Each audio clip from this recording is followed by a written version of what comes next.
Hello, I welcome you all in the second part of lecture on Virginia Woolf's A Room of One's Own. As you may notice in my previous video that I have tried to sum up all the relevant points raised by Virginia Woolf in her book.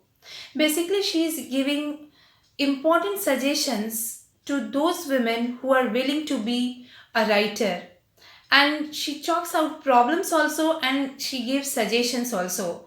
So you may find there that especially she is suggesting room and money of one's own, and after that the most important appeal she does from women, that they should have androgynous vision. This androgynous vision, as you may see that andro plus gyno, that means the male aspect and female aspect.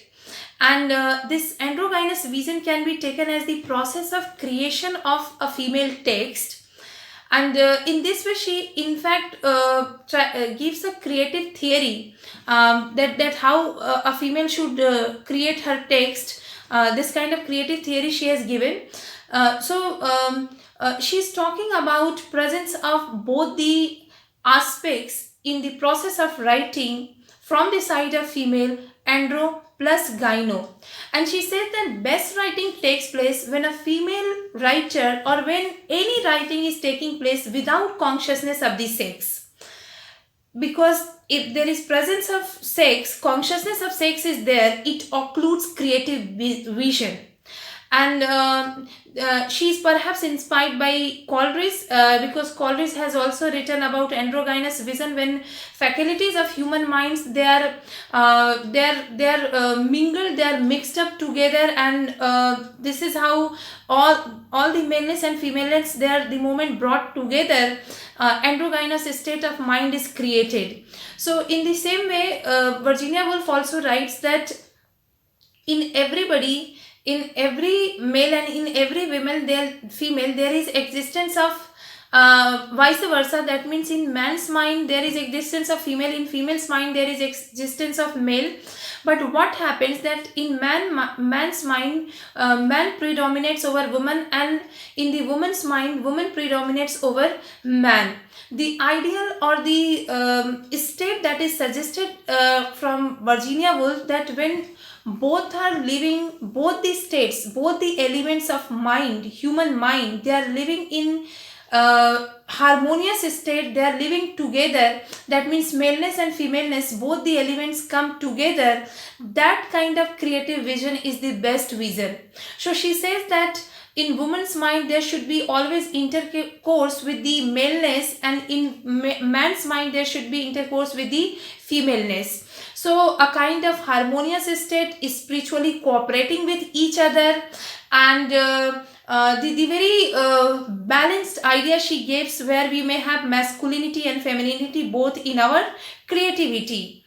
But the point is that how far it is successful, because when we are talking about feminist writing, definitely feminist narration of the female writers, it is all about the struggle, it is all about against those injustices which they have experienced, the oppression they have undergone throughout their life, the insensitivity that they have experienced from the side of male.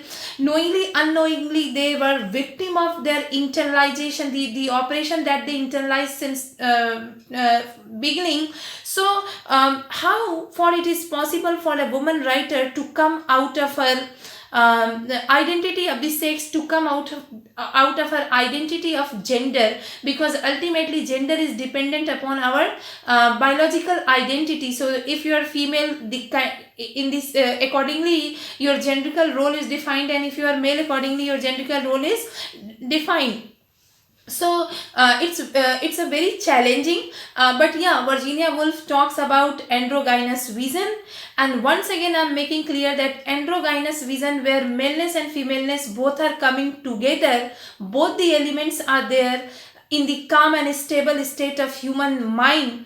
So I may say that more or less we may compare this idea of androgynous vision of Virginia Woolf with our Ardhanareshwar idea that in every male there is female and in every female there is male, but to whom you are honing, to whom you are giving more prominence, that becomes your identity. So in male mind, in male's body, they have given primacy to maleness, so they, that identity dominates, and same is the case of the female, that they have given primacy to femaleness, so their identity is of female. Otherwise both the characteristics are available to both the sexes. So this is the suggestion of Virginia Woolf, that we should occlude presence of sex from our creative vision, and that is the best vision of creativity.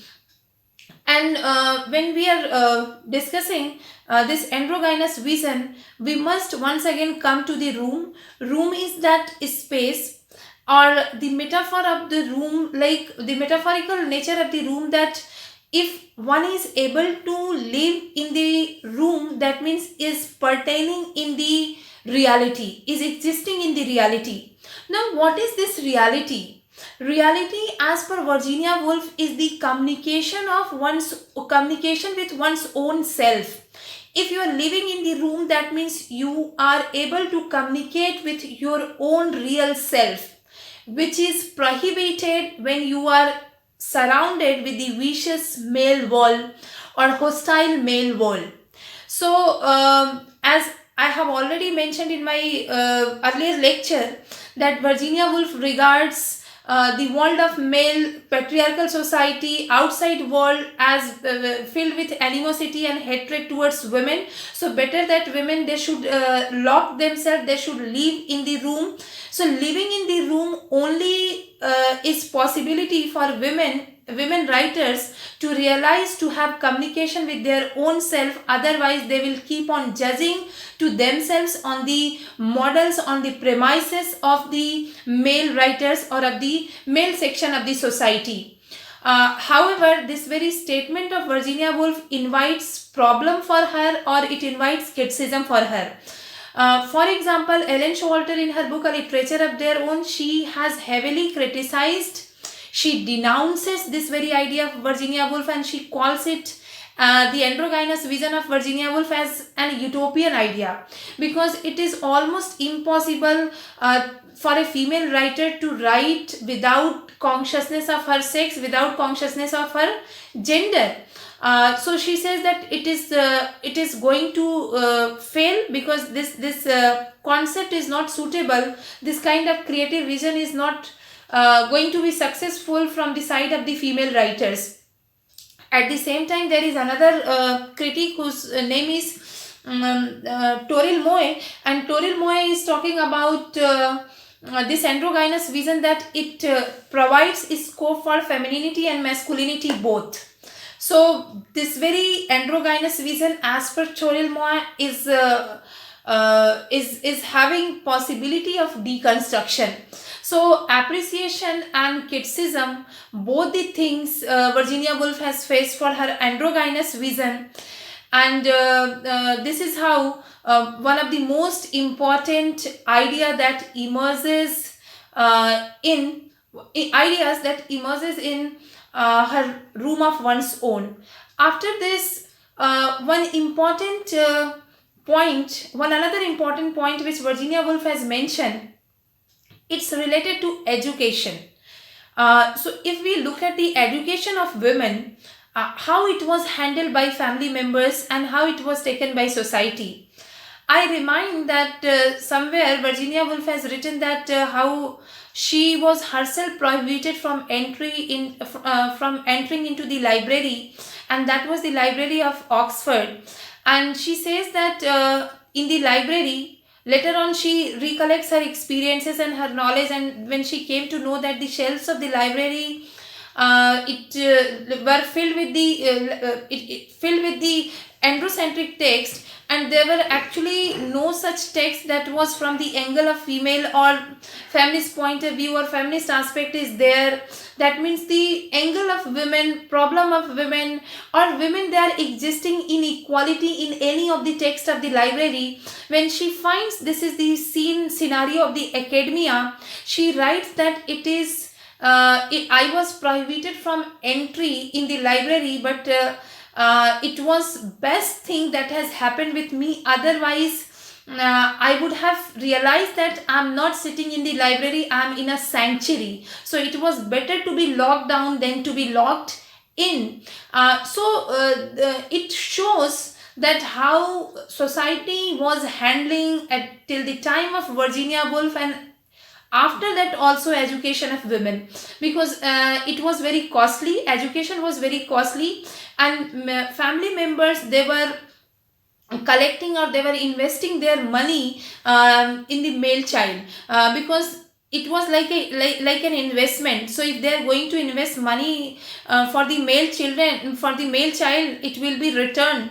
And girls, what they are of no means, they are not beneficial. After all, their ultimate crown is marriage and delivering baby. So this is all a kind of career expected from women. So nowadays case has got changed. So I'm not talking in contemporary terms, I'm talking in terms of Virginia Woolf. So many situations have got altered, and I accept it every time.